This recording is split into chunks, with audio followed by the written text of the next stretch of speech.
తాకట్లో ఉన్న బంగారాన్ని విడిపించి ఆ రోజున మార్కెట్ ధర కట్టి మిగిలిన డబ్బును మీకు అందిస్తుంది కొమ్మూరి గోల్డ్.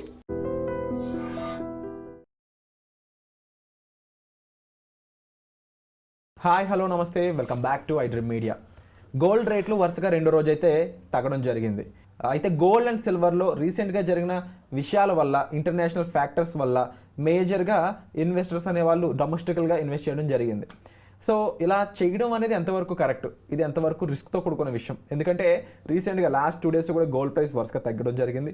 సిల్వర్ కూడా భారీగా వెళ్ళి అదే భారీగా కింద పడడం కూడా జరిగింది. మరి ఇలాంటి విషయాల్లో ఇన్వెస్ట్మెంట్ చేసి చాలామంది నష్టపోతూ ఉన్నారు రీసెంట్గా జరిగిన వాటన్నిటిలో.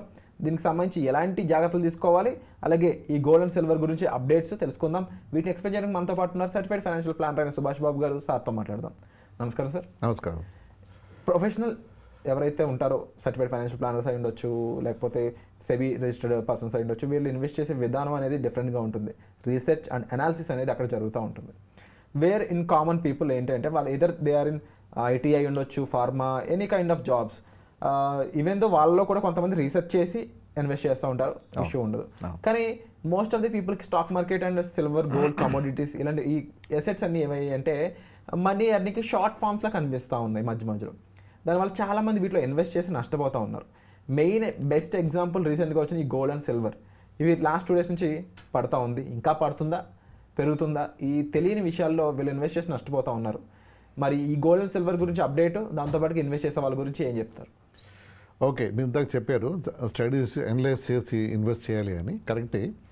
కానీ చాలామంది ట్రెండ్ని ఫాలో అయిపోవడం అన్నది అది మనలో ఉన్న బిహేవియరల్ ప్యాటర్న్ అది.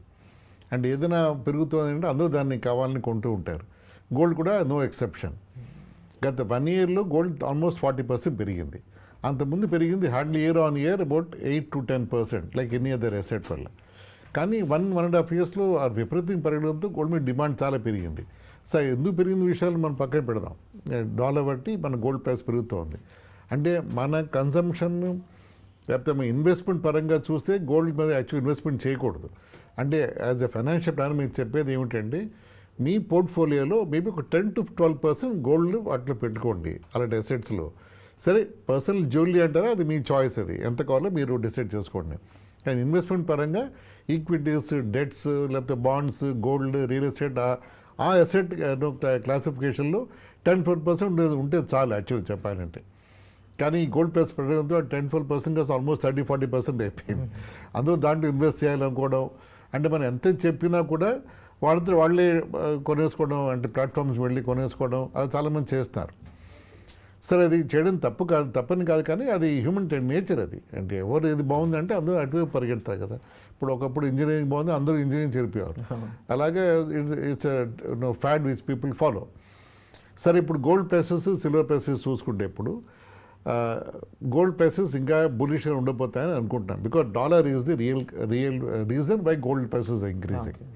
డాలర్ ఇంకా కొంచెం ఏమంటారు క్రైసిస్లోనే ఉంది ప్రస్తుతం. ఇంకా యుఎస్ డాలర్, యుఎస్ ఎకానమీ ఆధారపడి తగ్గడం జరిగింది. అంటే యుఎస్లో డాలర్ గ్లోబల్గా స్టైల్లో ఉంది.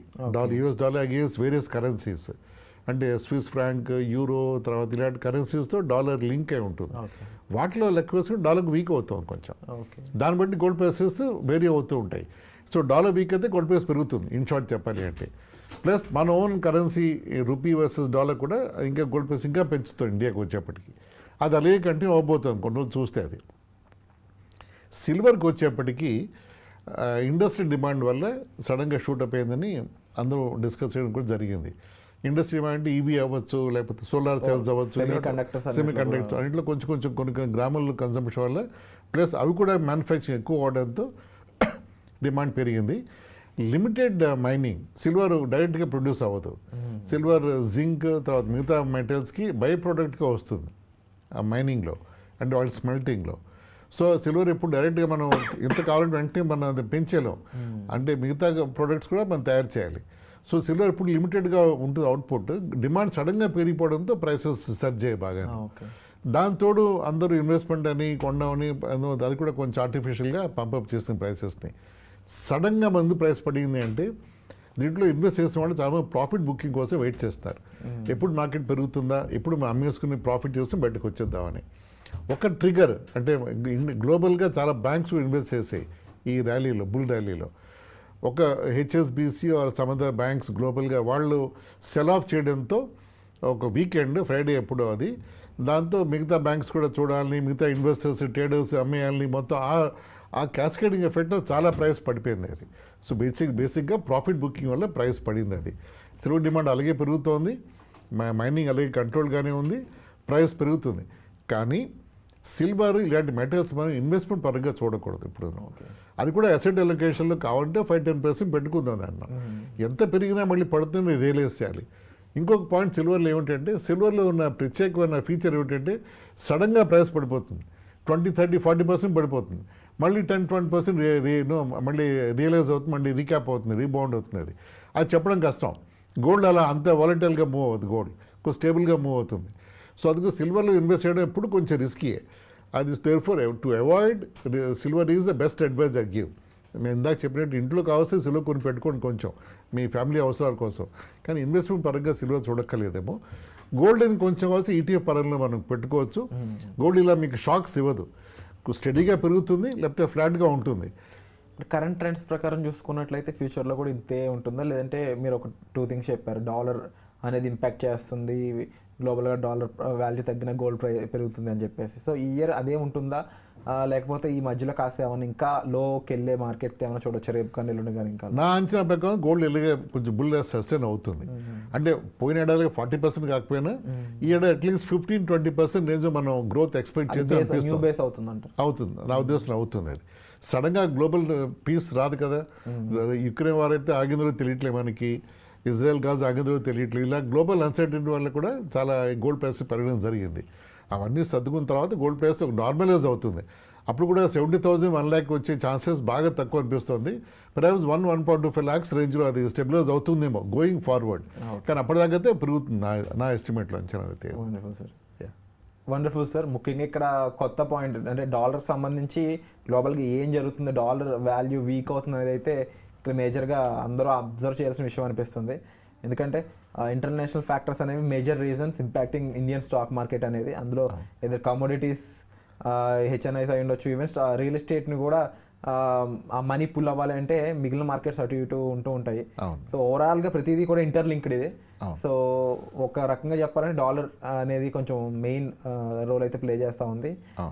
సో అందుకని బహుశా ఎన్ని గుడ్ న్యూస్లు వచ్చినా కాస్త ఈ గోల్డ్ అండ్ సిల్వర్ పర్ఫార్మెన్స్ అనేది విచిత్రంగా కనిపిస్తుంది, కనిపెట్టలేని విధంగా. సో డెఫినెట్లీ అలాంటి విషయాల్లో ఆ ఇన్వెస్ట్మెంట్ అనేది ఎక్కువగా కాకుండా అకార్డింగ్ టు ప్రొఫెషనల్ అయితే ఒక 5%-10% నుంచి ఇన్వెస్ట్ చేయొద్దని అయితే అంటున్నారండి. సో దీనికి సంబంధించిన సలహాలు ఏ విధంగా ఉన్నాయి కామెంట్ చేయండి. అండ్ మరీ ముఖ్యంగా గోల్డ్ అండ్ సిల్వర్లో ఇన్వెస్ట్ చేద్దాం అనుకుంటున్న వారు మీరు డిజిటల్గా ఇన్వెస్ట్ చేయడానికి ట్రై చేయండి అని అయితే చెప్తా ఉన్నారు. అండ్ ఈ ఇన్వెస్ట్మెంట్స్ అనేవి కూడా subject to market risk. So ఇదంతా కూడా ఎడ్యుకేషన్ పర్పస్ మీద మేము ఈ వీడియో చేయడం జరిగింది. సో డెఫినెట్లీ ఒక ప్రొఫెషనల్ని కన్సల్ట్ అయ్యి వాళ్ళ సజెషన్ మీద మీరు ఇన్వెస్ట్మెంట్ చేయడం స్టార్ట్ చేయండి. సో వచ్చే ఎపిసోడ్లో మళ్ళీ కలుద్దాం. Thank you so much for the information. Thank you.